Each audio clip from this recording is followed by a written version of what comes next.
አላህን ዓርሽ ላይ ነው ካሉ በኋላ ወደ ቅርቢቱ ሰማይ ይወርዳል ይላሉ ወሃቢዮች። እርስ በእርሱ ይጋጃል እያሉ ይከራከራሉ አህባሾች። ያብራሩልን የሚል ጥያቄ ነው።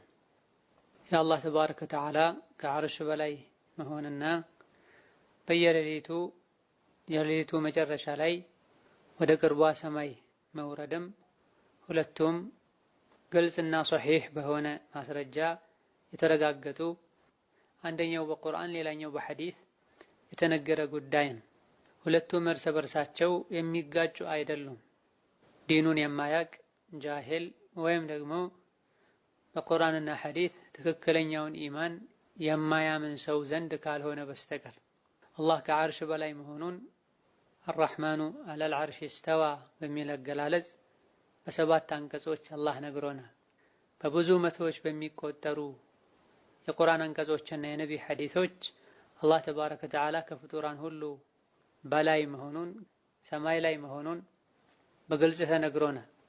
በየሌሊቱ ወደ ቅርቧ ሰማይ እንደሚወርድም ቡኻሪና ሙስሊም ሶሒሓቸው ላይ ከአቡ ሁረይራ ረዲየላሁ ዐንሁ ዘግበዋል።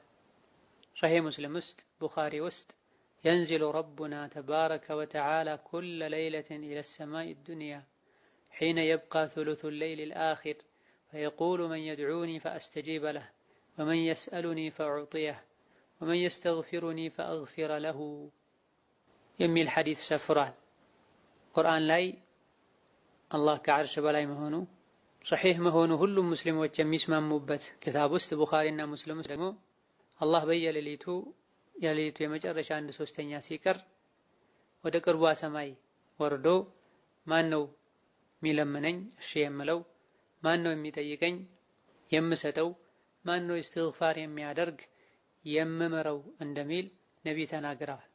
የአላህን ከዓርሽ በላይ መሆንም ይሁን በየሌሊቱ ወደ ቅርቧ ሰማይ መውረዱን የተኛውም ሰሐቢ የተኛውም የሰሐባ ተከታይ ታቢዒ ተእዊል ያደረገበት አጣሙ የተረጎመበት ወይም ደግሞ ተፍዊድ ያደረገበት ሁኔታ የለም፣ አይታወቅም።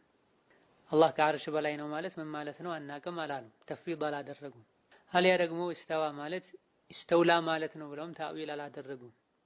የንዚሉ ረቡና የሚለውን ሶሒህ የሆነውን ቡኻሪ ሙስሊም ውስጥ ያለውን ሐዲስም የተኛውም ሰሐቢ የተኛውም ታቢዒ የንዚሉ ረሕመቱ ረቢና አው አምሩሁ ወቀዳኡሁ አላሉ። የአላህ ረሕመቱ ይወርዳል፣ የአላህ ውሳኔው ይወርዳል፣ እዝነቱ ይወርዳል ብሎ አዙሮ አጣሙ የፈሰረ አንድ ሰሐቢ የለም፣ ታቢዒ የለም። ረሱሉ ያልፈሰሩትን ሰሐቦች ያልፈሰሩትን ታቢዒዎች ያልፈሰሩትን ተፍሲር እየፈሰሩ ነው አህባሾችና መሰሎቻቸው ግራ ተጋብተው ሌሎችን ግራ ለማጋባት የሚሞክሩት። ኸይር ሁሉ ያለው ነቢይን ሰሐቦችን ታቢዒዎችን በመከተል ሸር ሁሉ ያለው ከዛ በኋላ የተፈጠሩ አካሄዶችን ይዞ በመጓዝ ነው። አላህ ተባረከ ወተዓላ ራሱ ከዓርሽ በላይ ነው ያለው። በየሌሊቱ ወደ ቅርቧ ሰማይ እንደሚወርድ ነቢያችን ነግረውናል። የንዚሉ ረቡና ጌታችን ይወርዳል ነው ያሉት። ረሕመቱ ይወርዳል ለምን አላሉ? ውሳኔው ይወርዳል ለምን አላሉ? መላኢካ ይወርዳል ለምን አላሉ?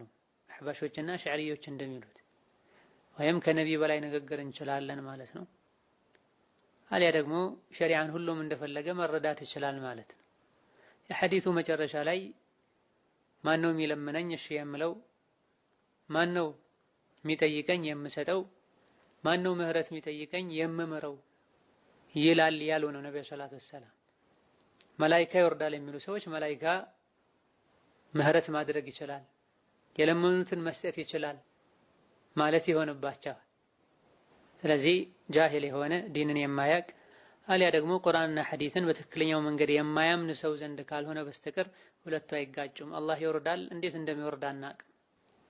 ወላሁ ዐላ ኩሊ ሸይኢን ቀዲር፣ አላህ ሁሉንም ነገር ማድረግ የሚችል ጌታ ነው።